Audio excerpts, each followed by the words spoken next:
Okay, nung every minutes ka ngayon, lalo na fourth quarter. Of course, grateful lang na of course, nakakalaro ng gano'n and syempre nakukuha din yung timing na unti-unti and grateful sa tiwala na binibigyan ni Coach Jong. Yun, sabi nga, it's not parang a pretty victory because yung field goals ang baba parang 80-72 but still it's a good defensive game for us. So yung sabi ni Coach Jong.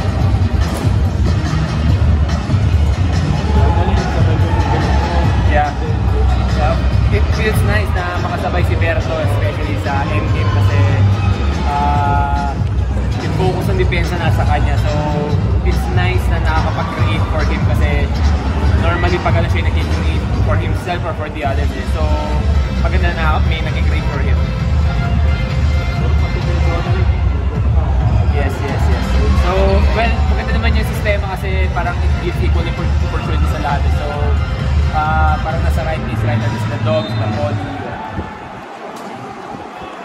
At this point yung ano mo, record, ano na yung ano mo, 100% na. Pero yung timing, yung feel.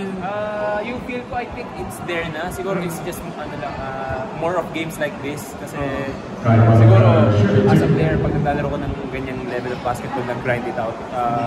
Siyempre yung automatically, di ba automatically, pero kumbaga it's easier to read the game and to react to whatever the defense is giving or kung naman yung ginagawa ng offense para